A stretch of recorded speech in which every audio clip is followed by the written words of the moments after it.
अस्सलाम वालेकुम, आपको एक बार फिर से खुशामदीद करती हूँ morEwish कुजीन में। अगर कोई मुझसे ये पूछे कि मेरा सबसे फेवरेट बारबेक्यू कौन सा है तो वो है चिकन मलाई बोटी। मुल्क से इतनी दूर रहते हुए ऑथेंटिक मलाई बोटी हम बहुत मिस करते हैं, मगर इस रेसिपी को मैं अक्सर अपने पास ट्राई करती रहती हूँ। सोचा बकरीद की मुनासबत से क्यों ना ये रेसिपी आप लोगों के साथ भी शेयर की जाए। तो चलिए जल्दी से देखते हैं कि इस मलाई बोटी के लिए हमें क्या क्या चीज़ें दरकार हैं।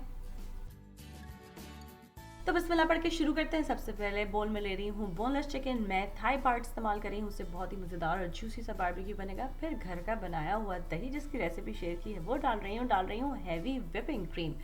फिर मैं इसको सीजन करूँगी नमक, काली मिर्च का पाउडर, भुना और कुटा हुआ ज़ीरा, चीनी और कसूरी मेथी। सूखी कसूरी मेथी ली है, उसको हथेली पे रख के इस तरीके से हल्का सा मसल लीजिए और फिर इसके अंदर इसको शामिल किया है। फिर मैं इसके अंदर डाल रही हूँ ताज़ा कुटा हुआ लहसुन और अदरक का पेस्ट, कच्चे पपीते का पेस्ट। आप चाहें तो मीट टेंडराइज़र भी शामिल कर सकते हैं, और सीक्रेट इंग्रेडिएंट मस्टर्ड। ये सरवत जो मेरी फ्रेंड है उसने मुझे बताई थी, इससे टेस्ट काफ़ी इन्हेंस हो जाता है। तमाम चीज़ों को अच्छे से इसके अंदर मिक्स करेंगे। फिर इसके बाद हम इसको मैरिनेट करने के लिए ढक के फ्रिज में रखेंगे। जितनी देर के लिए रखेंगे उतनी ही मज़ेदार बनेगी। ओवरनाइट हमेशा बेस्ट रहता है।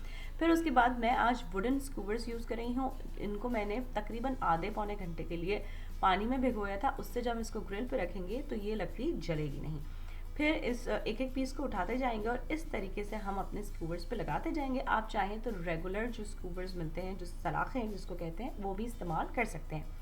जब चिकन इस तरह स्कूवर्स पे लग गई, फिर हम इसको आउटडोर ग्रिल पे ग्रिल करने के लिए रख रहे हैं। ग्रिल को पहले से ग्रीस किया है और इसके ऊपर अपनी जो स्कूवर्स हैं उनको रखते जाएंगे। जब एक साइड से इनके ऊपर अच्छा सा कलर आ जाएगा, फिर हम इनको पलट लेंगे और दूसरी साइड से भी अच्छा सा कलर आने देंगे। मीडियम आंच पर पकाया है। ये जहन में रखिए कि इसके अंदर पपीता शामिल है और इसलिए डाला है कि उससे ये बहुत घुली मिली सी और मज़ेदार सी चिकन तैयार होती है। और आखिर में इसके ऊपर मैं मक्खन ब्रश की मदद से लगाती जा रही हूँ, उससे ये मज़ेदार सी जूसी मलाई बोटी तैयार हो जाएगी।